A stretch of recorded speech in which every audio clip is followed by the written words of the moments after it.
everybody, here's my review of The Hunger Games. I saw it a few days ago. I apologize that it's a little late because I know it's been out for about 2 weeks now almost. I like when books are in a series, and I really enjoy the anticipation of the films coming out and getting all into it and everything like that. I'm a real sucker for the whole thing. For whatever reason, I just haven't had this happen yet with The Hunger Games. So this is a review from just me seeing the film. I know nothing about the book, so I have nothing to compare it to.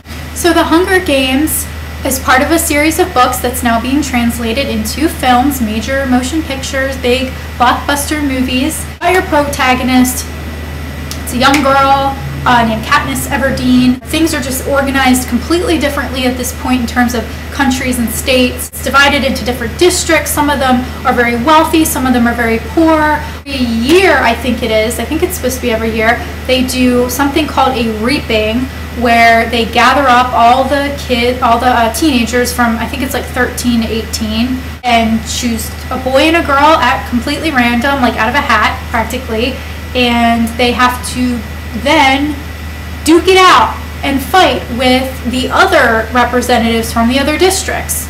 And they have to go to town, and it is straight up a brutal killing of one another. She has to survive. It's a survival kind of tale. And there's also a kind of love triangle thing developing. The boy who is her counterpart, her male counterpart, who is the boy chosen during all this, his name is Peeta, and she has a guy from back home who's Gale, who is the brother of Thor, if you did not notice. Say right up front that one of the only things I had in my mind, a preconceived kind of thing about the Hunger Games, was that, and I know that other people have been talking about this, but I think I would have thought of this on my own, even if I heard nobody mention it. The fact that when I was a teenager, me and my friends really loved this movie called Battle Royale, a Japanese movie. A similar concept, just in the sense that there's like a battle going on between teenagers, and they have to kill one another, and there's only one winner in the end. I've always given the Hunger Games like the total benefit of the doubt in my mind, that it's its own thing. It shouldn't necessarily be compared to Battle Royale, but I couldn't help it. And even when I was watching it, I thought about the battles in Battle Royale and how they differed, and when they were on the actual island / woods, whatever it was in the two things.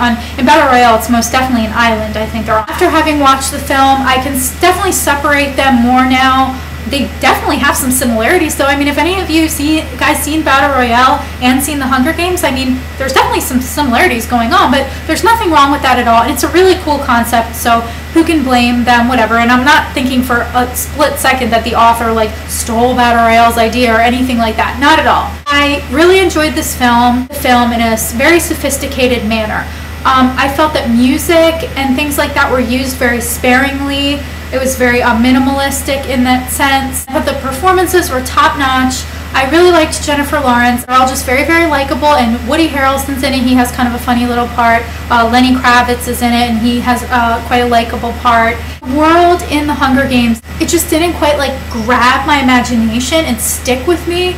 That was something I was hoping to get out of it. I think I was more happy with the characters and how much I liked the characters. I finally got to see this Katniss character that I've heard about, like, brought to life on the big screen, and I just really liked her, and I thought, okay, she's good. I liked the ending of the movie, which is cool because a lot of times, like, I'm disappointed by the way movies end. It makes me roll my eyes and shake my head, but I definitely didn't at The Hunger Games. I was like, okay, I like this. I like the way they ended this. It definitely leaves me wanting more, for sure, but I just wasn't, like, blown away by this movie, and I'm gonna give it an 8.5 out of 10. So if you like this review today and you'd like to see more reviews from me in the future, or to see my old reviews of past movies, please subscribe to my channel.